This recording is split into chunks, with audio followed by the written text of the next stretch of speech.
One of my Oh, favourite... mate, is it those books underneath? No, I grew up in the age of Pornhub, bro. Like, Oh, you're lucky. Yeah. I had to sneak in my uncle's rooms and literally like, what's on the side of the bed? Oh my god! Wow!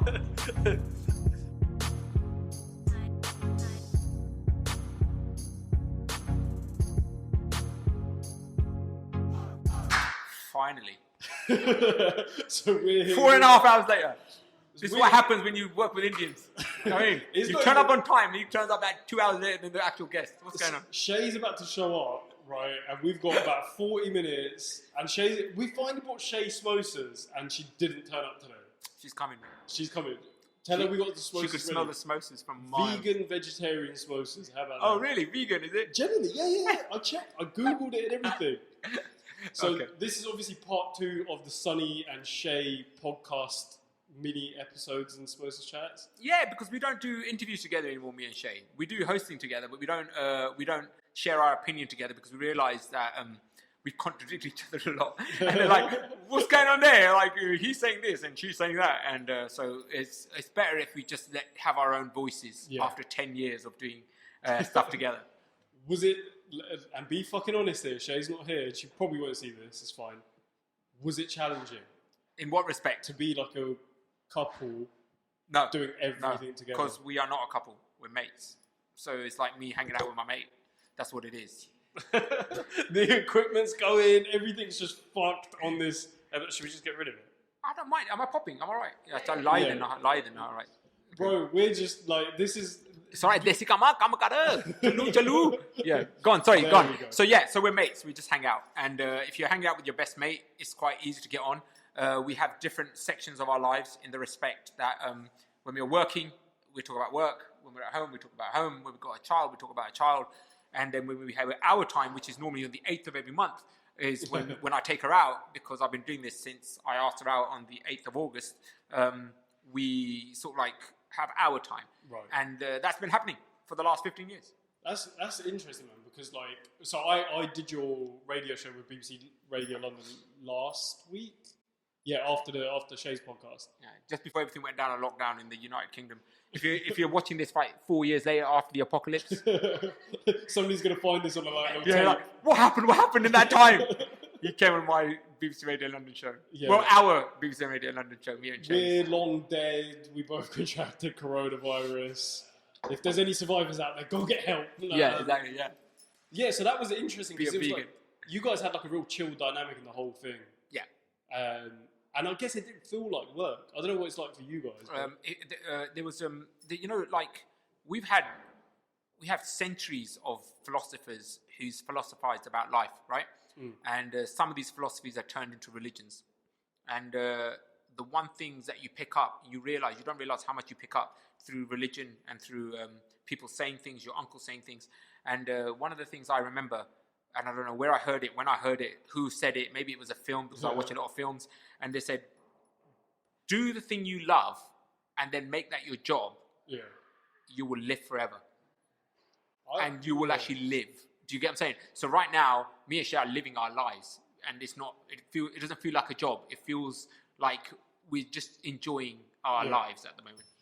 So I covered this a little bit off with Shay. Shay told her version, but how did you first decide to get into radio? I was always interested in the performing arts and theatre and directing and a way of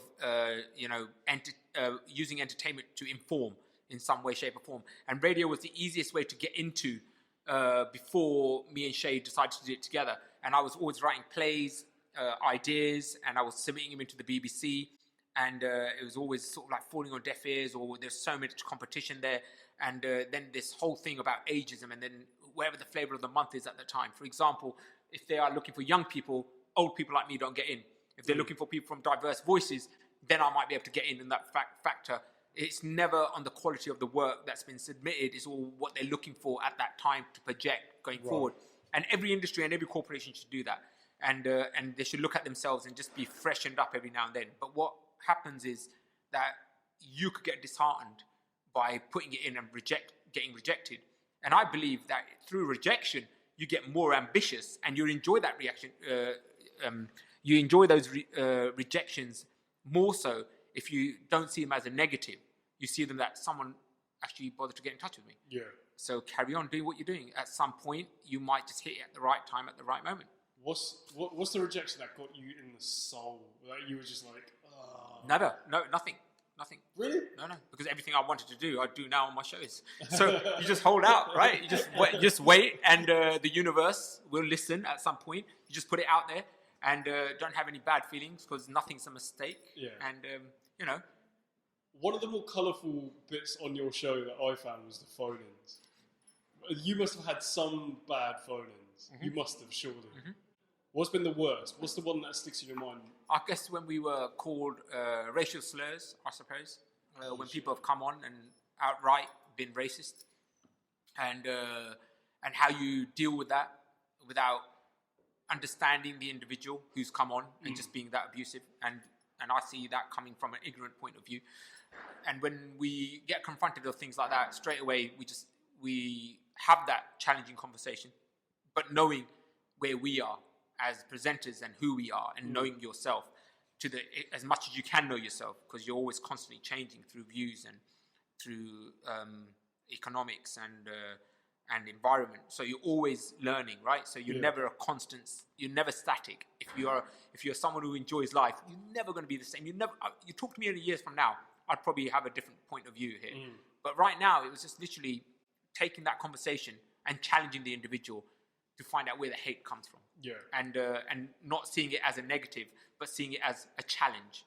And so that you can use that opportunity to educate, as opposed to getting offended and having a go and like, how dare you call me or how dare you call me and they're like, you're like, no, where does that come from? Why do you feel that I'm a threat to you? And why do you think that we are different? Yeah. Explain to me. And then all of a sudden they lose the argument because, hate is something that comes from fear. And if you're afraid of me, then I should feel sorry for you, right? As opposed to be angry with you. I could have nurtured you and look after you and just say, don't worry, man, I'm not going to take your job. I'm not going to take your wife. Well, Sunny might not, but I probably will. You're a better person than me, man. I guess, although I guess it's similar when like people are like heckle a little bit too far or something when you're on stage. I guess like my automatic thought is, okay, how can I turn this funny? And I guess your thing is, how can I educate? No, but that's what you do. Humor is a beautiful way of diffusing any situation and also relaying information. Yeah. I think the comedians in America at the moment are doing such a brilliant job at late night, which are presenting more news than the news channels. Yeah. And if you see what's going on the news channels on some of the main platforms, which are the equivalent to the BBC, you see late night hosts are coming there, presenting the facts, and making joke of it. And you remember that more than a report that you might have seen given to you by someone who's really polished and relaying the facts, but with a certain slant sort of view of the corporation at the time. I completely agree with that. I think we were speaking last week about John Oliver, weren't we? John Oliver's show and stuff. I always find it weird about how media, so it's like you got Sky News here, and you watch it, and you could almost see Rupert Murdoch's DNA in the whole thing, can't you? Like, it's just like, I can't comment either way. I watch the news on the BBC, I watch the news on Al Jazeera, I watch the news on Sky, and certain reports that come from abroad, like CNN and Fox News and all of these other platforms. Yeah. And then somewhere in there, you will find a fact that comes up more often than not. And then from that, you can do your own research. And there is no excuse to be ill-informed in this day and age. So therefore, there is, if you are spreading fake news, if you are spreading some news or some facts that you think that you respect someone like an actor or an influencer, and you share their posts on what's happening with the coronavirus at the moment, and you might think, they've never steered me wrong, I really respect their opinion, but you didn't do your research. You didn't go to the, websites where all that information is there, readily available. Yeah. And you're just like, man, you're going to get it if you hug too much. I mean, if you rub up against each other, you might get pregnant. All that stuff. Fake news. That's what the callers were like last week, man. The coronavirus callers. Listen, everyone is trying to navigate their way around the information that's out there. Yeah. And like I said, I've got family members at home who act like some of my callers who call in on BBC Radio London and WM, because the information is so readily available, and we are in a position where news is given to us in our hand as it's happening without any kind of digestion or research. So someone says something, it goes out there, and it's come from the point of view of that individual who's shared it, right? And the caveat is that they've given their sort of like inline to it. Yeah. And that will be then retweeted. And then therefore, this information that we're getting, even my mum said, don't drink cold water because it will increase the chances of corona. Where did you hear this? Oh, it was tweeted by this certain actor and this person and blah, blah, blah. And it was a doctor from Japan. I went, okay. And then I went on the social media and I saw that been tweeted like stupid amount of times. And then I saw it filtered down to my mum's Facebook page. Then I went to the government website and typed in. Nothing. Nothing there. It's fake news. And I had to explain to my mum, dude, just double check before you share that. So can you please delete that sharing? She shared it with everyone. WhatsApp messages are in dissy uncle and auntie's hands. Yeah. Are fucking dangerous, man. It's just an amplification of that. You know the room that we weren't allowed to be in? But you're the Yeah. right? And this is where the adults speak. And then they come out there with views, and you think the conversation is always around, culture and how we survive as a culture in a foreign land, as far as they were concerned. Yeah. Even though, they think they're Indian, they are, believed to be Indian, they had certain aspects of India. But if you are from before the partition of our country, which then created Pakistan and India, if you look at that, before that, we all our parents had British Indian passports. And it actually is a blue passport. Fucking. Did you know that? Passport, man. There you go. And it wasn't.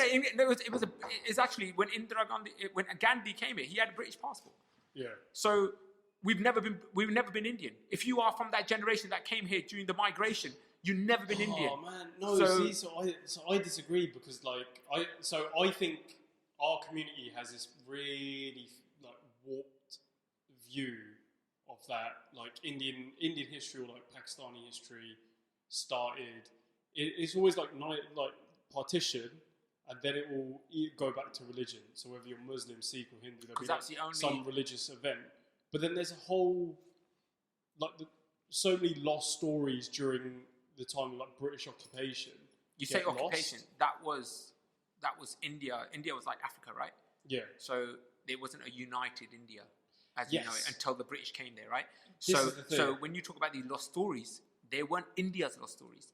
They were communities. Yes. Right? So as a result, when they colonized us and brought us all together, and this is not just in India, by the way, this is all the other countries as well, Nigeria, for example, is the only concept that still exists today as the British left it, by the way, whereas India was divided still. But if you look at that, we tell those stories from India. No, it's like a Punjabi story. It's Kerala story. It's Middle India is like a Rajasthan story. Yeah. And if you just travel through India, mate, you will find, I don't know the language, I don't know the food they eat, and I don't know the culture, you know what I mean, the dress they're wearing. So we're so different and diverse. Group us into India, it's just like saying, oh, I'm European and I am from Europe. What part of Europe? Yeah. Same thing with India. I get so annoyed. So it's like I can't identify as Indian. Is it because of your beard? Fucking this guy. You're not on radio now, Sunshine. I'll start roasting you. Carry on, dude. I don't mind. It's your roast. I'm going to just accommodate. I mean, go ahead. Roast me if you want. Go ahead. Oh, look, it's fake eyes. You know what I mean? Look at it. Look, he comes in with his fake eyes, sitting here trying to be Mr. Cool. Do you know what I mean? What does he think he is in, eh? You know what I mean? Is he in a sci-fi film? Has he been taken over? I've been here 42 years, mate. I couldn't do this. So what we were talking about before, so I can't identify as Indian. I just can't, unless you hold an Indian passport. And I say this to people all the time. Unless you hold an Indian passport, you're not Indian. Why? Well, for exactly the points that you were raising. No, I'm Punjabi. Culturally, you can't be Indian because there's no such thing as Indian culture, right? Yeah, I'm totally with you. Culture's based on food, language, and the region you're from, right? Yeah. So this whole idea of identity, it's a misnomer because as much as you spoke to Shay last week, right, about religion and all of these kind of things, I don't get into those debates because I believe in philosophy of life.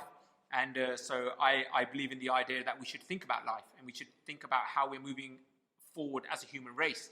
And there's so many people in the past that have spent so long to just give us the basics. And we know this basics, but we ignore it. And then we take new prophets and new influences and they just regurgitate that they're already stuff that's been said before so that we can understand it. And it's not a religion.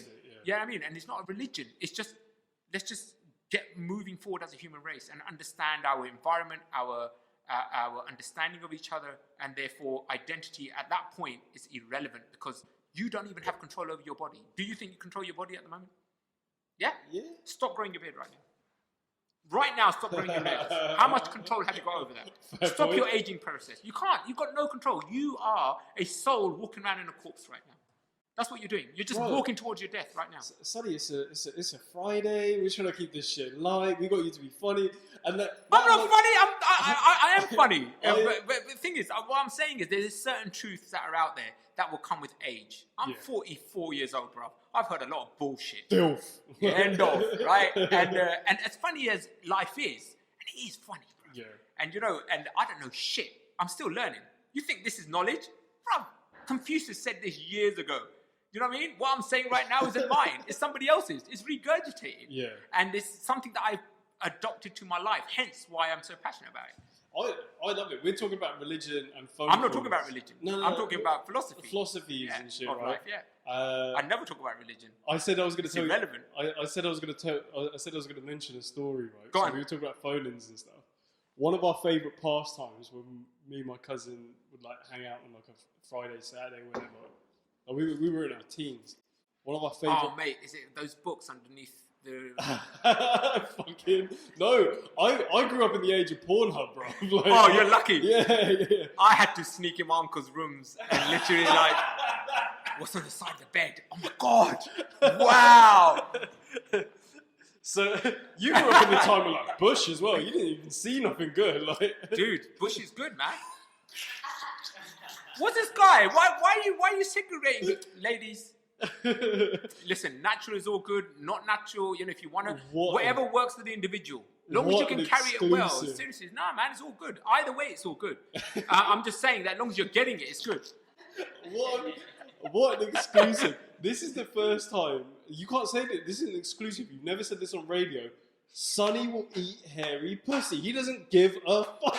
Yeah, but the thing is that, don't forget, if you look at the constraints and the projection of sexuality, and it's always dictated by the media or something, right? And so there's women who are more persecuted when it comes down to their body image than men are, okay? Only now that we have to get a six-pack because all the bloody Hindi actors have walked out with their six-packs and nine-packs.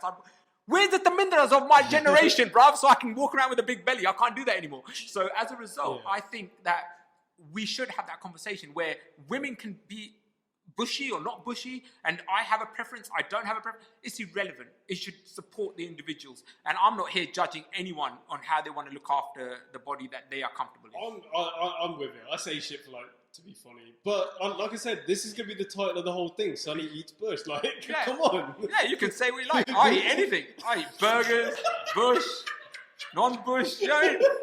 I'm into all kinds of stuff. I'm a vegan now. As a result... Shit gets off track when Shay's not around. Listen, this is why Shay and I decided to do things separately, because at some point Shay would have stepped in, or I would have stepped in on what she's saying. She believes in certain things and the way she was brought up, with her religion and Christianity and everything like that. You might be saying right now, Sonny, you've got a qada on, you've got a cross on, you've got the Buddhist symbol on your hand and all that kind of stuff. Yeah. Each one of these things is a part of my makeup and my journey at the moment. And as a result, you should be proud of that, because it's the person you're seeing at 8:45 on a Friday is who I'm representing, or who I feel I am at the moment, at this moment. And like I'm with it, man. That's a beautiful thing. Just to clarify, me and my cousin did not look at porn mags. What we used to do is, you know those religious... That's bullshit. This fucking guy. He had 2 hits on his freaking phone just while I was sitting there, like, would you like to... would you like to, meet single ladies in your local ladies, area? or do you want your subscription to Pornhub to continue? please enter in your password. The good thing about this coronavirus shit is Pornhub's now offering free subscriptions, bro. Happy days. Someone needs to do pass the time. Yeah. You know what I mean? Tinder is like... No, so what we used Tender. to do, what we used to do was, you know that you had those like religious channels. Yeah, we still have them. I don't know if we you used still know. We still got them. A lot of Muslim ones now. Well, this is the thing. Yeah, so yeah. we used to get the like evangelical Christian ones. Yeah, yeah. And the Muslim ones always used to have a phone in. Yeah. So yeah. So what they used to do was, and I don't know how it works on your show because you can never just connect straight through to the presenters. No, they'll go to our producer. They'll and then vet you. Not even vet. It's not a vetting thing. It's more like, what do you want to talk about? Oh, yeah, they are talking about that subject, and we made a policy on our show and on the BBC as well. As long as you are respectful and you know talking about the subject matter, you'll get on. And as a result, people lie and get on, and they will talk the complete opposite. This is what we used to do, right? So they used to have topic hours, right? And I remember one of the funniest ones we had was it was one of the Muslim channels, right? So it was a topic about whether discussing feminism and Islam and stuff, and it's a proper serious conversation. Wow, yeah. And then we're like 14, right? And then we go through to the producer. I'm talking. We'll get through to the producer. And he's like, what do you want to talk about? And I was like, well, I just wanted to ask Professor blah, blah, blah. I can't remember his name. Professor blah, blah, blah, about what his views are on like this certain topic. And he was like, yeah, sure, no problem at all. So we waited, get through to the thing. We're on the fucking TV, right? So... You can hear your voice. Yeah, we can hear... Mum, I'm on the TV! Bro, no, like, we're literally there. And I'm like, well, Professor Muller, whatever the fuck, I want to know, what are your views and what does Islam teach about women and how they're such bad drivers? Oh, nice. Good question. Expecting to be cut off. No, this guy treats it as a serious fucking question. That's a serious question, bro. I think that is a really serious question. I mean, if you look at, the amount of time it took them to just get the driving license, full stop, in certain countries where, they weren't even allowed to get behind the wheel. That's a serious question. I think that's a really well thought out question. Bro. Were you trying to be funny? That is a fucking... That's his career. Come and check him out live. He's going to give you some hilarious nights out. You can go fuck yourself. That is a funny thing. This guy turned around and he spent about 20 minutes discussing women drivers, bro. And how, mentally, cognitively, they're not on the same platform as men. I don't know about that equality is this and this and this. Bro, it was the funniest thing. And I'm there and I'm pissing myself laughing. And he's like... We gave him a fake name. And he's like, well, brother Ahmed, he's giving it all this. We found an evangelical Christian one. Okay. Right? This black pastor, from America, serious. right? Yeah. I don't think he may not have been American, but it was like evangelical Christian. Okay, I thought most of them were from America. Okay, yeah, cool. Whatever. Get through, and we do the same fucking thing. We're like, well, Father, blah, blah, blah, whatever his name was. What does the Christian Bible teach about blah, blah, blah? Right. And then I swear down to you, right, he spends about 20 minutes. We asked a question about how race and stuff is hierarchical. Oh, okay. Right. Yeah. Bro. Especially in America, that's a big conversation. This guy, he's a black dude, and he starts defending racial hierarchy, fam. We were there, and it stopped being funny. Yes. We were kind of there. We were 14. We were like, oh. And that was the last call we ever made. That's scary, man. It's but the thing is that when you look at these individuals who, do these kind of things, and there have been documentaries made about, how they take the vulnerable and the poor and take their hope and turn it into profit for them individually, right? And they're using this concept of religion. And I say concept in a way because if you look at the messages of most religions, there is all about peace, love, and getting on. But then there's certain elements of the text that these guys can use and manipulate to benefit from it. And they prey on the vulnerable. And hence why I've got an issue with certain things when, Shay is preaching about. And I'm like, you do you, man. You go on your journey. I'm cool. How does that work then, playing... Obviously, you guys have a child together. Yeah. How are you raising the kid? Religious-wise? No, I tell her whatever I believe and what I think, and then I show her proof, and then Shay comes along and says, "Well, this is what happened." I said, "This is where you find the facts of what happened." Do you know what I mean? And so this is how we live our lives. Right. And then I want to show her the philosophies of where you can find, that same teaching how many generations before, and the paganisms, and when people were living with nature and their belief system, and you can see the similarities in the stories and the narratives that are being told to us through different variations of this belief systems that people have adopted to better themselves. And I think religion is a really important factor in a lot of people's lives, and as a result, there are better people for it. If people are using religion to be good people and go out there and help humanity, I mean, there's more good than bad. But the only reason that religion gets a bad name is because we only report on them when it goes wrong. Do you reckon religion's done more good than bad? I think if you look at the way people consume information, majority, including myself and yourself, we will follow a sort of like a tradition, right? And we are bound by tradition. And these are not just things that happen in our lifetime. This happened millennia ago. And just to shake a habit, for example, arranged marriage, let's take that for example. That's not something that happened like with our mum and dads. That happened a long time ago. And if you start that conversation like 4 generations ago, we might have a result today. And if you look at those generations, those conversations and how you change people's mind frame, you are getting to the point where you can be free to who you are. But the conversation could have been started 500 years ago.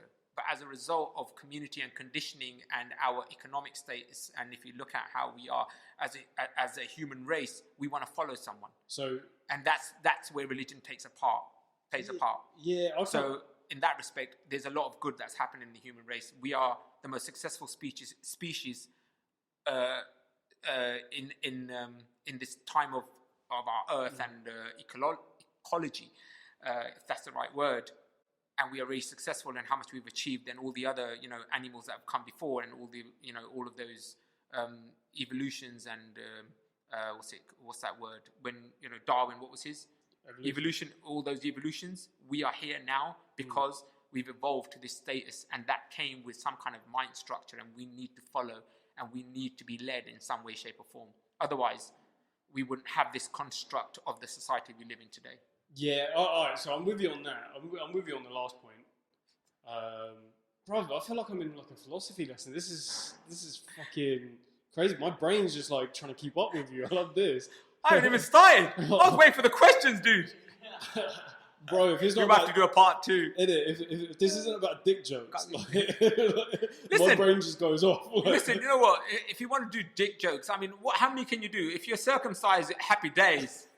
And from your religion and your culture, I'm sure you're not, right? Yeah, you know what I mean? And if you are, then listen, something went wrong. Have I taken acid? This is like the weirdest one. When I was watching The Family about 10 years ago, I never thought of one day I'm going to be sat talking about my dick with this guy. Listen, man, a dick got me here. And it's my dick that, basically made most of my decisions moving forward. And I said, you got to stop controlling my life. And that's when I started using my brain. How are your, it's completely off topic, how are your parents? They're good, happy days. You go on Facebook and Instagram, Mum, Polly Garewal and Arvinderjeet Garewal. If you go on those Facebook pages, you can see what they're up to. Would they come on the podcast? They would come on this podcast, but you'll get, I guess, a different kind of response at the moment because of the medication and where they are physically and all that kind of stuff. But it'll be entertaining because Mum entertains me no end. And my dad still is controversial and still, is funny and racist at the same time. And I say racist in a good way. Like, he's racist towards me and what I believe. And when I try to tell him, Dad, don't say that. That's not right. That's not. Well, we said it in India. We said, and we're talking about Indians, right? He's not racist towards others. He's racist towards Indians. Oh, they and starts swearing and all that kind of stuff. So he makes me laugh. Oh, so you're 44, and you're second generation, isn't it? Your parents I am first. third generation. The third generation. If you look at my mum and dad, they came from Kenya. And prior to that, so if you look at my grandfather, he moved to Kenya after the war, and my mum's dad, he came straight from India. So from my mum's side, I'm second. On my dad's side, I'm third. Yeah. What was like growing up in what, the 80s? 80s. Yeah. What 80s. was that like, race-wise? It was interesting because when you look at someone who's going through their own turmoil of dyslexia and rejection and not fitting in anywhere. So racism is secondary, right? So if your brother like you saying, "Oh, this sicko, he can't even spell his own name," fuck you, man, get away from me. I swore on radio. I'm so sorry. I apologize. I apologize. No, but drop a C word. Go on. But no, I couldn't do it because I want kids to see this as well. So and mum and dad might watch it as well. So in that respect, I'm trying to hold back. And it's funny, since I started doing BBC, I hardly ever swear, and I've apologized every time I have. Yeah. And as, rightly so, because you can converse and communicate without using that profanity. And I think if you do use it, it's nothing wrong with it, because I think my favorite word is fuck, right? That's my favorite word. But no, I'm talking about the word right now. And I love that word. I think it's just such a brilliant word. And it came from, even the history of it is so obscure, which is amazing in itself. So when we're talking about, the whole idea of who I am and where we move forward to, and the 80s, I was always picked on. My dad didn't have a good relationship with me because he saw I had a broken son. Do you know what I mean? Like, you can't even spell his name. I'm going to have to look after him all my life. All of these pressures that other people had about me was taken away from the external outside racism and oppression that some of our uncles and our fathers felt. And they went and fought for our right to vote. They stopped the National Front coming to Southall and to Wembley and all of these other areas. And they used not just force, but also their brains and the law to change so that we can, and your dad can wear a turban and your mum can practice the religion she does. Yeah.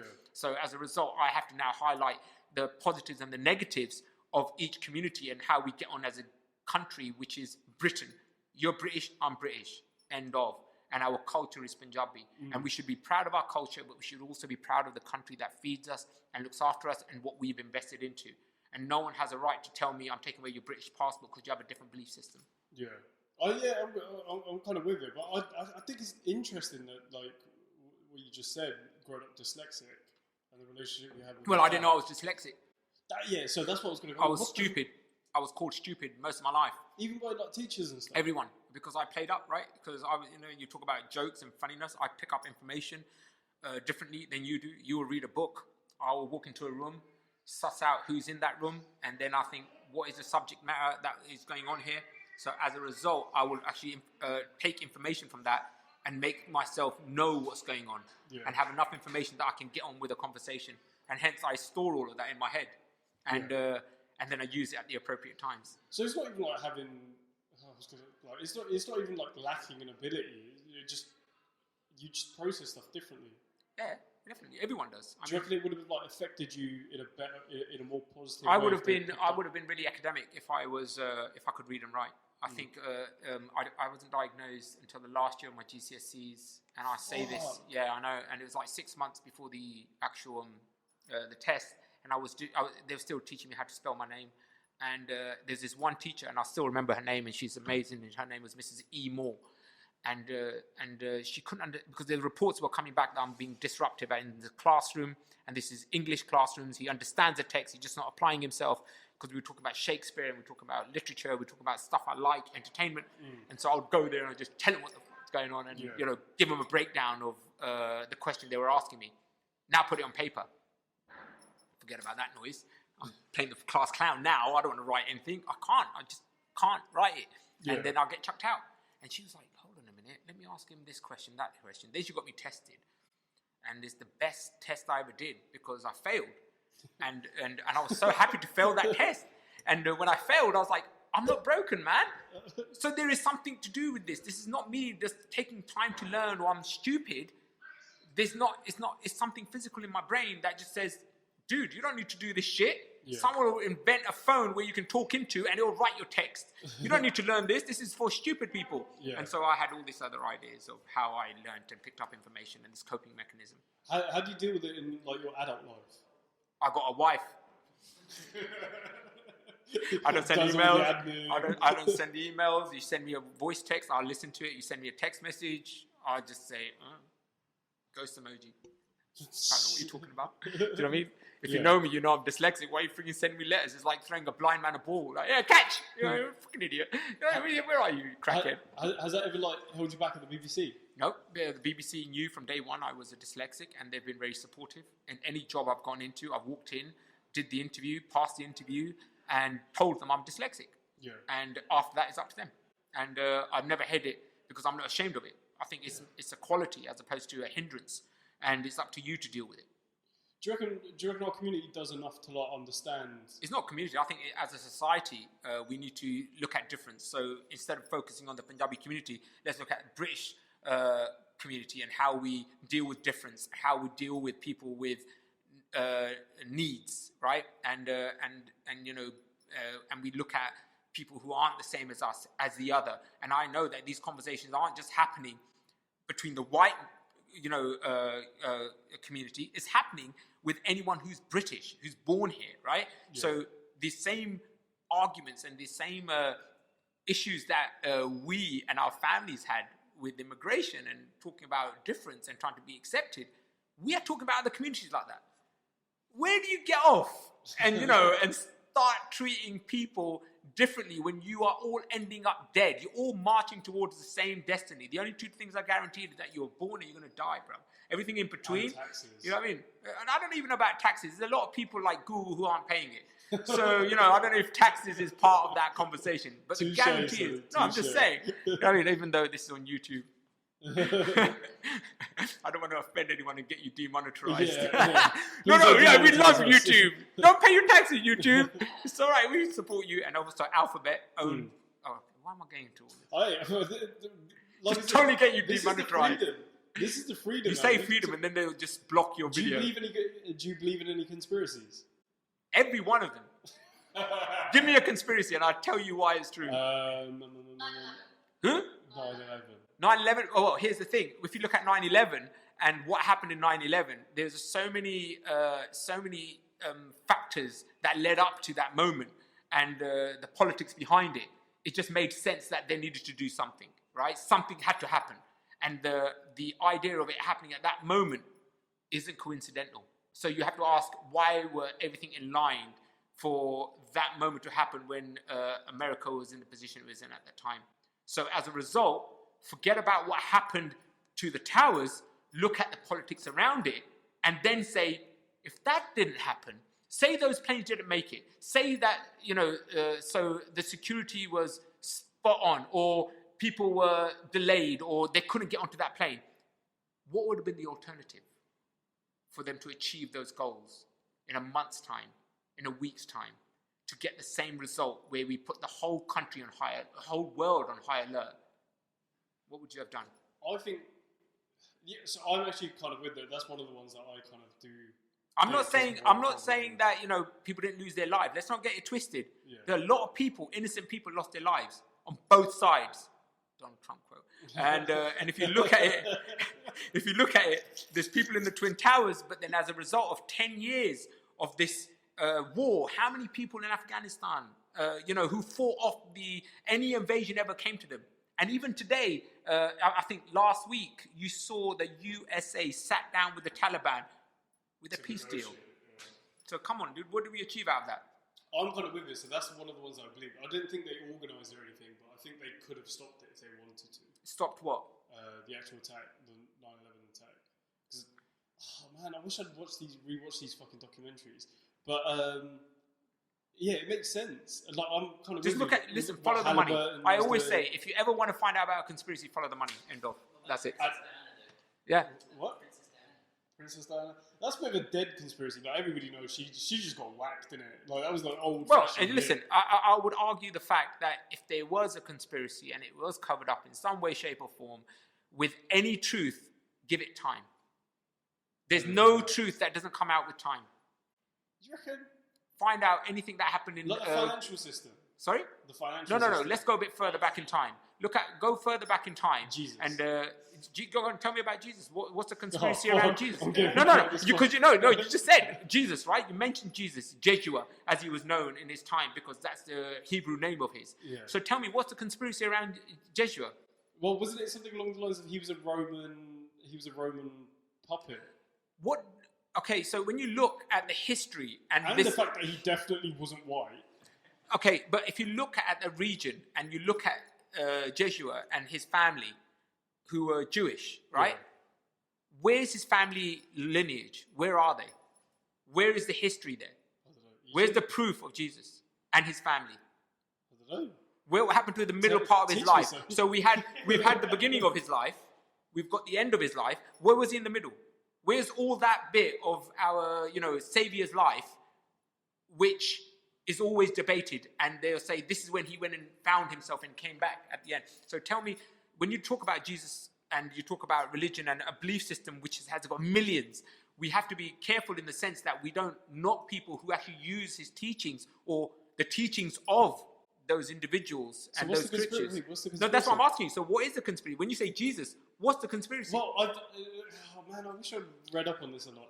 But the fact that he was like a Roman puppet to actually start controlling people, and then he kind of went off the rails. I don't really think that one's true. Okay. But then the fact that he's now white, he's like a good-looking white dude now. So if you want someone to follow you, or I want you to follow me, I'm going to have to go and then actually find someone that looks like you to get the full concept of you being behind me. Yeah. So it's no point putting someone who looks like someone from the region in your churches so that you can follow. You go to any church in the world, around the world, where Christianity is, you will find a black, a Chinese, an Indian. You will find a blue-eyed, blonde-haired Jesus. You will find their version of Jesus because you want to reflect them. So this whole idea... Google Indian Jesus, yeah, please. go Google Indian Jesus like this images. Is gonna be fucking no, hilarious. this is what I'm trying to say to you. Because what you want to do is you want to let the population know Jesus was for everyone, right? So if Jesus is my savior, he should look like me in some way, shape, or form. So those churches and those communities painted Jesus in their image. And there's nothing wrong with, the Europeans painting him in that image if the message hasn't been watered down. Nothing wrong with that. It's just because that's what you're consuming, it doesn't mean that's the truth or the fakeness of it. I don't know. I disagree with that a little bit because I feel like you can't even tell me if Jesus existed right now. Oh no! So I thought that was proven. How? When? Oh man! Well, you can't ask me. I don't know. I'm just saying. You're just saying. Oh look, he didn't look like this. All right. You just said Jesus, and I'm like, where's his family? I'm saying if Jesus was a real person, he would not be a blue-eyed white guy. I'm not even arguing if he was or not. It's the concept. It's the idea. Just like if you look at, for example, if you want to make a villain of someone, you just have to paint a picture of that villain and make them into a negative, right? True. So again, I go back to my previous statement. If you look at Jesus, every community has their version of Jesus. So he's not blue-eyed, he's not black, he's not thing, he's an idea. Did you get Indian Jesus up? Listen. In his image. What? That's not... What the fuck is this? Look at... Yeah. In his image. Yeah, what the fuck? There you go. Okay. There you go. So every community has their version. It's the message. You're missing the point of Christianity. It's the message that's important, not just the image of that individual who's trying to... I just got destroyed on my own podcast. All right, I can do this all day long. My IQ's over 150. I feel like, Sunny, you've had your time, bruv. I'm not having you come here and get... Are you taking me off now? You taking me off now? You're cut. Look at this. I thought, when were you going to interview me? When was that going to start? Bro, I thought we were getting started here. I told you. I'm going, man. Forget time. this. Fuck this shit. I think... all the way from our BBC area. Forget that. I think Sunny is done with the show. We'd like to thank him for coming on.